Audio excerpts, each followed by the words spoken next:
Sonnenfeld wrote a paper recently, one of the worst tenures for a CEO that he has ever seen, ranked one of the top 20 in the history of business. The company is a disaster and continues to be a disaster. So I only say this, she can't run any of my companies. That I can tell you. Ms. Fiorina, I want to give you a chance to respond. Jeffrey Sonnenfeld is a well-known Clintonite and honestly had it out for me from the moment that I arrived at Hewlett-Packard.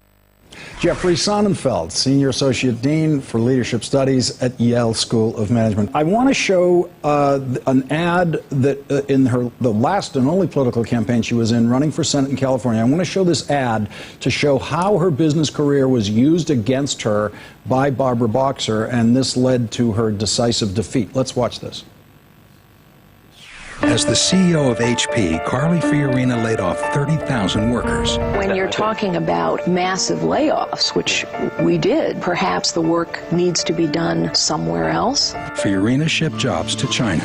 And while Californians lost their jobs, Fiorina tripled her salary, bought $1 million yacht, and 5 corporate jets. I'm proud of what I did at HP. Carly Fiorina, outsourcing jobs out for herself. I'm Barbara Boxer, and I approve this message. Professor Sonnenfeld, score that ad for us on accuracy. It's 100% accurate. I only scored for being too mild. It should be a lot harsher. Carly Fiorina, she is not one of the rogue CEOs a dozen years ago that was plundering shareholder wealth, and some of whom actually wound up in jail. No, she's a hardworking, very smart, as we saw last night, very articulate person. Maybe she'd be a good person to be a great press aide for some reasonable candidate. But she shouldn't be coming from this incredibly disastrous career in the business world without any exoneration, contrition, redemption, and then suddenly to be the leader of the free world. There seems to be like there should be some steps in between to prove yourself. It's very telling that 10 years after she was fired, she's never gotten a job offer anywhere to be a chief executive of any company. If the board was wrong, if the shareholders were wrong, and most of the shareholders were initially against that ill-fated compact deal, if the employees were wrong, analysts were wrong, okay, 10 years later, nobody's offered her a job. It was a very misguided career dispositionally, though she's unsuited. She doesn't listen to constructive feedback or anything. She equates dissent with disloyalty. Maybe she'd be running for office in Russia or China, but she's not open to the idea of a leader has to learn from maybe you get things wrong. But it was always like the Queen of Hearts, off with your heads. Platoons of lieutenants were dismissed for challenging her. Nothing that she ever did did she admit was wrong. What she did, she sliced shareholder wealth in half. The company is worth half of what it was 5 years after she was there, and she was rewarded with $100 million for being there. Now, she deals with political reporters most of the time, Lawrence, and not business reporters.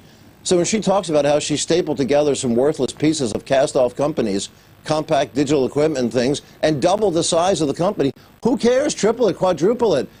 She made people poorer for what she was doing, and she made herself richer. That's the story. As she said, oh, the whole industry was off then. The S&P 500, Standard & Poor's 500, were only down 7% those 5 years. She said, well, tech industry was off, and she'll selectively give you Intel or Cisco. Well, Apple was soaring there. They were up threefold at that time. Dell would have more than doubled. Even Ann Mulcahy did a fantastic job turning around Xerox at that time. Google had already gone public during those 5 years. Facebook was kicked off. I mean, there was plenty going on in technology that was good stuff in this country, but not things that she was leading. Okay, quickly before we go, one other conspiracy theory note. Carly Fiorina says Jeffrey Sonnenfeld is a Clintonite. What's your relationship to Bill and Hillary Clinton? When's the last time you were hanging around with them? As you know, I think that Paul Begala and James Carvell and Stephanopoulos will be rather surprised, and I don't know where to send my invoice. I've never, sadly, never been invited to be part of the team of advisors there. I have worked with, in recent weeks, for no compensation, 4 different Republican candidates, giving them some ideas about how to make whatever their respective messages are a little bit better, just so that we have a constructive discourse taking place in this silly season. But I call the candidates, vote for how they are. But, you know, it's just like, this is why she was a terrible CEO. When she gets these questions, what does she do, Lawrence? She does what happens so often when somebody is an honest messenger. She shoots the messenger. Why doesn't she address the issues? She says, my data is wrong, bring that up. But instead, it's always an effort to discredit somebody who's bringing up something that she doesn't want heard. And that's what makes her a bad CEO, and that's why she's never gone through this redemption. You know, she was on the board of the Taiwan Semiconductor, and she only showed up for 17% of the meetings.